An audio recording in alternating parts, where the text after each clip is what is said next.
Good morning India. जरूरत नहीं है आपको न्यूज चैनल के सामने पूरे दिन बैठे रहने की, बस 3 मिनट में सारी खबरों को लेके आया है आपके सामने फास्ट 15।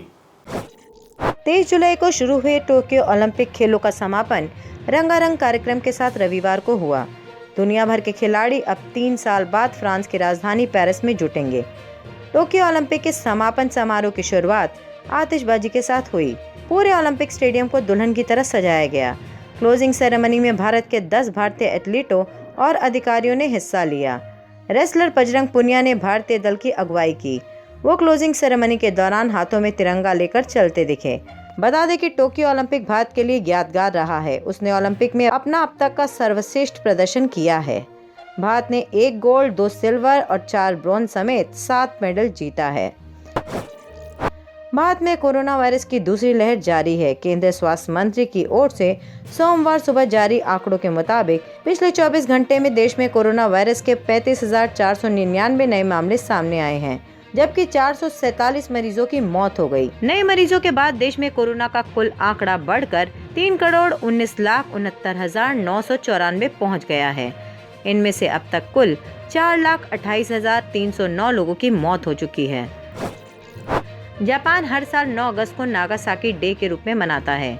यूएस एयरफोर्स ने 6 अगस्त 1945 को जापान के हिरोशिमा शहर पर 3 दिन बाद नागासाकी शहर पर एटम बम गिराए थे। इस हमले में लाखों लोगों की मौत हो गई थी। सावन के तीसरे सोमवार को काशी विश्वनाथ मंदिर में श्रद्धालु भारी संख्या में पहुंचे, जिसके कारण कोरोना प्रोटोकॉल का पालन करना यहां नामुमकिन हो गया। लोगों में न सोशल डिस्टेंसिंग दिखी, न ही कोरोना का डर। कई लोगों ने तो मास्क भी नहीं लगाया था।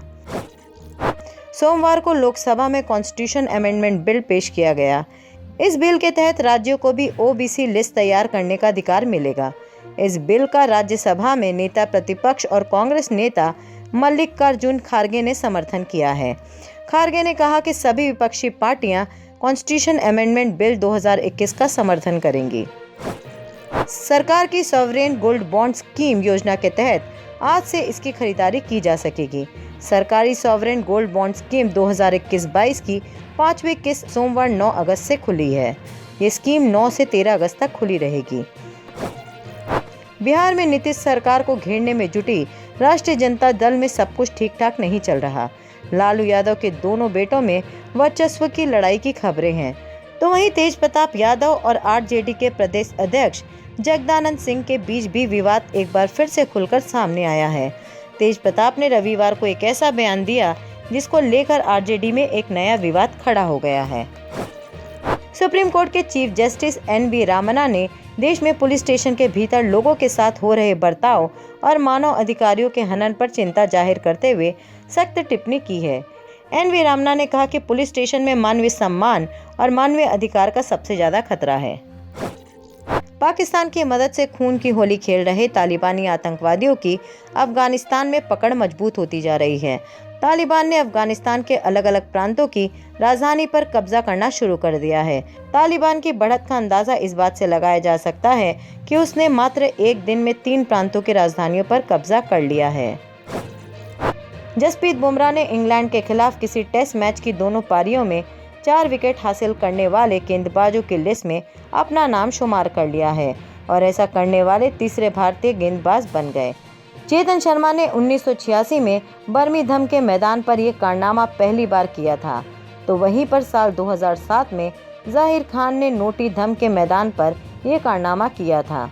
वहीं पर जसप्रीत बुमराह ने भारत के लिए 21 टेस्ट मैच के बाद सबसे ज्यादा विकेट हासिल करने वाले गेंदबाजों की लिस्ट में टॉप पर कब्जा कर लिया।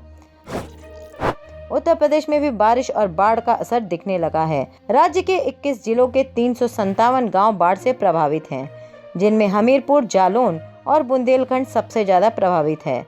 बदायूं, गाजीपुर और बलिया के खतरे के निशान से ऊपर पानी बह रहा है, जबकि वाराणसी में जल स्तर खतरे के निशान के करीब है। वाराणसी में गंगा का जल स्तर बढ़ने से निचले इलाकों में बाढ़ जैसी स्थिति पैदा हो गई है। पिछले 1 साल से अधिक समय से लद्दाख बॉर्डर पर भारत और चाइनीज फोर्सेस युद्ध के मोर्चे पर तैनात हैं। भारत और चाइना के बीच जिस तरह से पिछले कुछ सालों से तनाव बढ़ रहा है, उसके बाद भारत ने पूर्वी लद्दाख में अपनी सतर्कता को काफी बढ़ा दिया है। और अब यहाँ टैंक रेजिमेंट को भी तैनात कर दिया है। यही नहीं, भारतीय सेना ने पूर्वी लद्दाख में चीन के खतरे को देखते हुए अपनी रणनीति में भी काफ़ी बदलाव किया है और स्टैंड ऑपरेटिंग प्रोसेसर में भी काफ़ी सुधार किया है। टोक्यो ओलंपिक में सफलता का झंडा गाड़ने वाले नीरज चोपड़ा ने पूरे देश को खुश कर दिया है।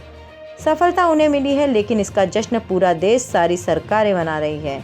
इस बीच कांग्रेस के पूर्व अध्यक्ष राहुल गांधी ने नीरज चोपड़ा के कुछ पुराने ट्वीट्स को लेकर मोदी सरकार पर निशाना साधा। उन्होंने लिखा है कि खिलाड़ियों को बधाई के साथ साथ उनका हक भी मिलना चाहिए, न कि स्पोर्ट्स बजट में कटौती। फोन कॉल का वीडियो बहुत हुआ, अब इनाम की भी राशि दो। वेलनेस सेंटर के नाम पर करोड़ों की ठगी के आरोप में लखनऊ पुलिस ने बॉलीवुड एक्ट्रेस शिल्पा शेट्टी और उनकी मां सुनंदा पर शिकंजा कसना शुरू कर दिया है। लखनऊ के हजरतगंज और विभूति खंड थाने में 2 एफआईआर दर्ज की गई है। अब लखनऊ पुलिस ने इन दोनों ही मामलों में जांच तेज कर दी है।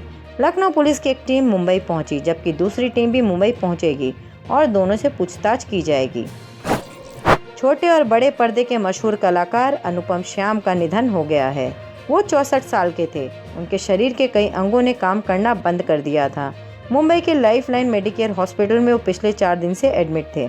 अनुपम श्याम का मल्टी ऑर्गन फेलियर के कारण निधन हुआ। आज के लिए बस इतना ही। कल फिर मिलेंगे